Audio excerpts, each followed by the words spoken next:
I am here at the Broken Oar, a premier destination in the summertime for food, drink, entertainment, live music, and a host of other activities, which it sits right on the Fox River, so they get a lot of boat activity. Over the last month or so, we've seen the governor continue to change the goalpost, and it's hurting businesses severely. So I'm here to find out just how bad it's affecting these businesses. And this is a start. Pritzker gets up and has a voice every day, but the businesses have no voice. I'm giving them that voice. We have become a destination for people all over the Midwest to come and enjoy our venue until now. On March 17th, I consider that the day the music died, when we were shut down due to the coronavirus and the restrictions that were placed upon us. Since that time, we've been struggling to adapt to the situation.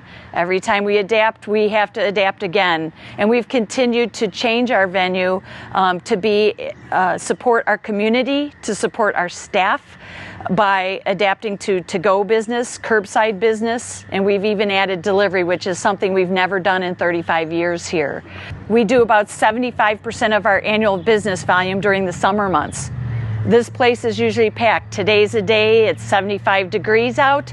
We should have the lawn packed. I should have plenty of staff working, and we should be hopping today. Instead, we're absent of any customers. We've been fortunate to have great community support, but without the support of the people that have been elected to office to support us, we can't continue our business, and we struggle to survive on a day-to-day basis. Small business as we once knew it is never going to be the same from what I see.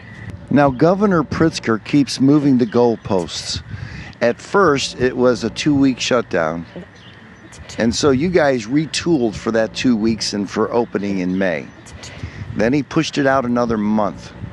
Now he's talking about 9 to 12 months. How is that affecting your ability to run this business? When we first were made aware that we needed to shut down, people asked how we knew.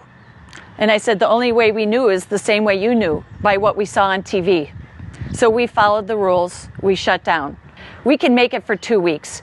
Let's just adapt to the situation, change the way we do business, offer to go and curbside delivery, and let's go with the flow. The extra 30-day extension that got added on after that was a blow to us. We thought, how can we survive? But let's do this. So we have been taking things day by day by day. Then another 30 days. We can't continue to survive. We can't make it with further extensions. If this is to go 9 to 12 months, it could mean the end of the Broken Oar. We can't sustain ourselves financially. We are on over 7 acres. We operate with a negative cash flow in the winter. The only way that we can get ahead is with the volume of business and the large volume of business that we do in the summer. The community support has been absolutely incredible, but it's just not enough. Talk a little bit about your employees, because there's a whole food chain that occurs when you're down. The musicians that are relying on booking venues here, they're hurting for their resources. Your employees are hurting for resources. What happens with this unemployment compensation that is flowing out right now? When you do finally reopen, how will that affect your business? We support 55 to 60 staff members off season, and we have committed to trying to keep them all employed. Many of our staff in the summer are college students. They work all summer very hard in order to make all the money they need to support themselves to get through their next year of college. What we're experiencing now is just the tip of the iceberg. Nobody can sustain themselves financially based on the volume of business anybody's doing and the lack of business. The musicians that rely 100% on this as their sole source of income can't survive.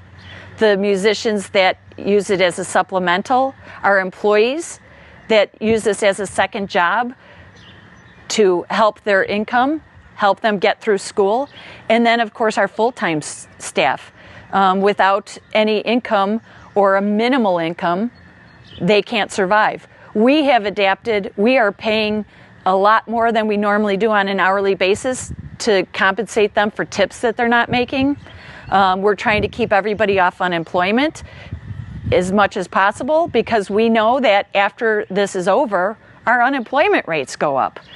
There's been no provisions for the mass amount of people that have gone to unemployment to control the rates that we're going to experience paying from this point forward. For every one staff member that starts with us, we have a base minimum that we have to pay a rate for unemployment, and that rate's now going to go up for everybody that goes on unemployment and affect us long term, and affect every small business long term, unless that is capped at what we were currently experiencing before this all came and happened. So we are struggling to support our staff to keep them all off unemployment. Do you know of many businesses that have had to fold up shop and leave? I am aware of some businesses that have already closed. I am very aware of many small businesses that are not going to survive this much longer. When I am asked how it's going, the only word that comes to mind to me is brutal. This has been brutal. We survive on a day-to-day basis right now. We can't go any longer. I'm going to throw a shameless plug in here because you're well known for your food. You have outstanding food. Normally these slips that are located right out here, they're all filled with boats, people stopping in to have something to drink and have some lunch or dinner. And I know the curbside is still open and available, but there has to have been a huge drop in sales as far as food goes. Tell me a little bit about some of your customers and what they're doing to help keep you afloat.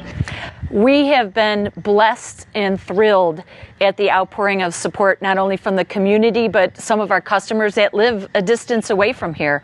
I have customers coming 30 minutes, 60 minutes. You know, they're driving an hour to get here to support us. Whether it's just a meal or a package on a holiday, sometimes people drop by just to say hi. You know, Easter Sunday, I had people pulling up by the carload, picking up meals from us. And I said, it's a wonderful life. If at the end of this, things don't turn out the way that we want them to, we know we're blessed with our customer base and our community. Our chef has knocked it out of the park.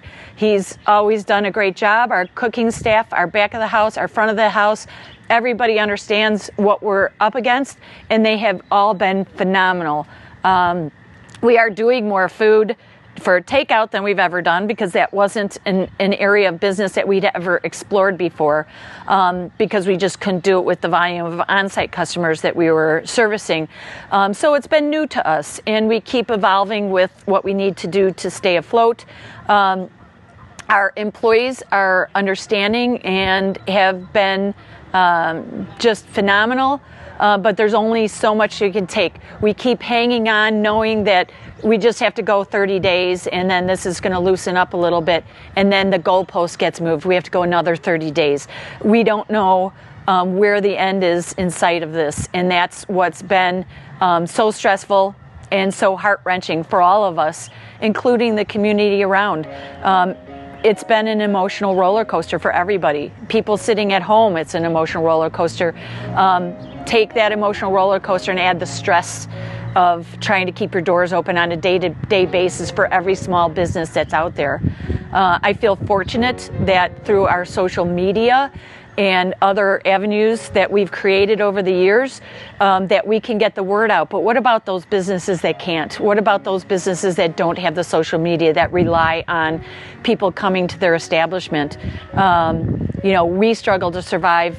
Others are open a minimal amount of hours. I know some restaurants that are only open like Friday through Sunday and only during dinner. Certainly that's not enough to even pay their utility bills.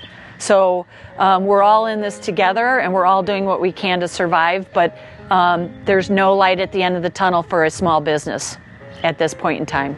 So you're not only trying to keep Broken Oar afloat, but you're trying to keep all of your employees afloat as well through this. Our main goal when this all started, on March 16th, when we knew that we were going to be forced to close, we stopped and we said, okay, who's got supplemental income? Who's doing this as a second job, and who's at the Broken Oar as their main and primary source of income? We will support you. Let's make this work together. If when we start this out, the income level's not enough to sustain your finances, come talk to me. Let's figure out how we can get through this together. So we've adjusted. We start with a rate of pay to help compensate for tips, but when we found that the tip volume that was coming in, some people are very generous, some people are on limited incomes too. So everybody's doing what they can, but when that wasn't enough, we had to up our hourly pay for our front of the house staff to help them survive. And we continue to do that whenever possible. There's programs that have been put in place, but our business, the restaurant business, specifically the music venue business, is the first to close and the last to open. We will be the last to open at the volume we're accustomed to at this point in time. We should be packed right now, and we have not a soul at the Broken Oar. So we are doing what we can to survive, but we can't sustain much longer. We can't support our staff much longer. The programs that have been put in place don't support businesses like ours. They don't support restaurants. Being first to open, or first to close, last to open, does not allow us to utilize the programs that have been put in place the way that they were designed. There needs to be special provisions for restaurants and music venues that don't even sell food. They will not survive. There's organizations like NEVA, the National Independent Venue Association, that have recently been formed to advocate on behalf of venues like ours and small music venues that have no other means of support and will be the last to open and won't be able to utilize those government programs, the SBA loans, the PPP programs that have been put in place, because they're not geared for those businesses. Everybody else is opening up. We still remain a curbside business that can't sustain, and those music venues that are small and don't have food can't survive with those programs.